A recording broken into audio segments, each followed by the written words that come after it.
ഗോമൂത്രം കുടിച്ചാൽ പലവിധ രോഗങ്ങൾക്കും ശമനമുണ്ടാകുമെന്നാണ് Madras IIT director V Kamakoti പറയുന്നത്. തൻ്റെ അച്ഛന് അസുഖം ബാധിച്ചപ്പോൾ അദ്ദേഹം ഗോമൂത്രം കുടിച്ചുവെന്നും വെറും 15 മിനിറ്റിനുള്ളിൽ അദ്ദേഹത്തിൻ്റെ പനി പൂർണ്ണമായും വിട്ടുമാറിയെന്നും കാമകോടി പറയുന്നു. ഒരു സന്യാസിയുടെ പക്കൽ നിന്നാണ് അച്ഛൻ കുടിച്ച ഗോമൂത്രം ലഭിച്ചതെന്നും എന്നാൽ അദ്ദേഹത്തിൻ്റെ പേര് തനിക്ക് ഓർമ്മയില്ലെന്നുമാണ് കാമകോടി സാർ പറയുന്നത്. ചെന്നൈയിൽ നടന്ന ഗോപൂജ ചടങ്ങിലാണ് IIT ഡയറക്ടറുടെ ഈ വിചിത്രമായ പരാമർശം ഉണ്ടായത്. ശരീരത്തെ ബാധിക്കുന്ന ചില ബാക്ടീരിയകളെയും ഫംഗസുകളെയും നശിപ്പിക്കാനുള്ള കഴിവ് ഗോമൂത്രത്തിനുണ്ടെന്നും കാമകോടി പറയുന്നു. ഗോമൂത്രം കുടിക്കുന്നത് ദഹനക്കേടിന് വളരെ നല്ലതാണെന്നും അദ്ദേഹം അവകാശപ്പെട്ടു. ഈ വിചിത്ര പരാമർശത്തെ തുടർന്ന് കാമകോടിക്കെതിരെ IIT സ്റ്റുഡൻറ് യൂണിയൻ ഒരു പ്രസ്താവന ഇറക്കിയിട്ടുണ്ട്. ശാസ്ത്രത്തെ പ്രോത്സാഹിപ്പിക്കേണ്ട ഒരു IITയുടെ ഡയറക്ടർ നടത്തിയ ഈ മണ്ടൻ പ്രസ്താവനയെ അപലപിക്കുന്നു എന്നും യൂണിയൻ പറഞ്ഞു.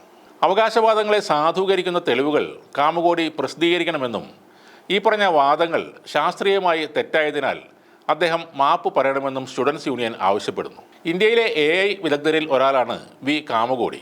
ഇന്ത്യയിലെ ആദ്യത്തെ മൈക്രോ പ്രോസറായ ശക്തി വികസിപ്പിച്ചെടുക്കാൻ നേതൃത്വം നൽകിയവരിൽ ഒരാളായിരുന്നു അദ്ദേഹം. IITയിൽ തന്നെയായിരുന്നു വി കാമകോടിയുടെ പഠനവും. നേരത്തെയും ഗോമൂത്രം കുടിക്കുന്നതിലൂടെ കോവിഡിനെ പ്രതിരോധിക്കാൻ കഴിയുമെന്ന് BJP നേതാക്കളും ചില ഹിന്ദുത്വവാദികളും അവകാശപ്പെട്ടിരുന്നു. ശരീരത്തിൽ ചാണകം പൂശുന്നതിൻ്റെ ഗുണഗണങ്ങളെക്കുറിച്ച് വാദിക്കുന്ന നിരവധി MLAമാരും നമ്മുടെ ഇന്ത്യയിലുണ്ട്. കഴിഞ്ഞ നവരാത്രി ആഘോഷങ്ങളുടെ ഭാഗമായി നടന്ന ഒരു ചടങ്ങിൽ ആ പന്തലിലേക്ക് ഗോമൂത്രം കുടിക്കുന്നവരെ മാത്രമേ പ്രവേശിപ്പിക്കാൻ പാടുള്ളൂ എന്ന് BJP നേതാവ് ചിൻഡു വർമ്മ ഒരു വിവാദ പ്രസ്താവന ഇറക്കിയിരുന്നു. ഇതിലൂടെ ഗോമൂത്രം കുടിക്കാത്തവർ അഹിന്ദുക്കളാണെന്ന് തിരിച്ചറിയാൻ കഴിയുമെന്നും BJP നേതാവ് പറഞ്ഞിരുന്നു. അതേസമയം ഗോമൂത്രത്തിൽ മനുഷ്യൻ്റെ ആരോഗ്യത്തിന് ഹാനികരമായ ബാക്ടീരിയകൾ ഉണ്ടെന്ന് കണ്ടെത്തിയിരുന്നു. ബറേലി ആസ്ഥാനമായുള്ള ഇന്ത്യൻ വെറ്ററിനറി റിസർച്ച് ഇൻസ്റ്റിറ്റ്യൂട്ട് നടത്തിയ പഠനത്തിലായിരുന്നു ആ കണ്ടെത്തലുണ്ടായത്. ഗോമൂത്രത്തിൽ ഹാനികരമായ 14 ഇനം ബാക്ടീരിയകളുടെ സാന്നിധ്യമാണ് കണ്ടെത്തിയത്.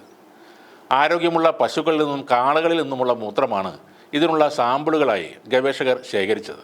ശാസ്ത്രം വളരെയധികം പുരോഗമിച്ച് ലോകം മുന്നോട്ട് കുതിക്കുമ്പോഴും ചിലരൊക്കെ ഇങ്ങനെ തന്നെയാണ്. കഴിഞ്ഞ ദിവസത്തെ നെയ്യാറ്റിൻകരയിലെ സംഭവം തന്നെ ഉദാഹരണം. മരണപ്പെടുന്നതിൻ്റെ തൊട്ട് മുന്നേ വരെ ഷുഗറിൻ്റെയും പ്രഷറിൻ്റെയും ഗുളികകൾ കഴിച്ചിരുന്ന, ഒറ്റയ്ക്ക് നടക്കാൻ പോലും കഴിയാതിരുന്ന പഴയകാല BMS ചുമട്ടുതൊഴിലാളിയും 3 പേരെ വെട്ടിയ കേസിലും നെയ്യാറ്റിൻകര DYSPയെ ആക്രമിച്ച കേസിലും പ്രതിയായ മണിയൻ എന്ന ഗോപനെ ഗോപൻ സ്വാമിയാക്കി മഠാധിപതിയാക്കി. ഇനി ആ സമാധിയിൽ ക്യാൻസർ വരെയുള്ള രോഗങ്ങൾ മാറാൻ പ്രാർത്ഥനയും സംഭാവനയുമായി ആളുകൾ നിരന്തരം വന്നുകൊണ്ടിരിക്കും.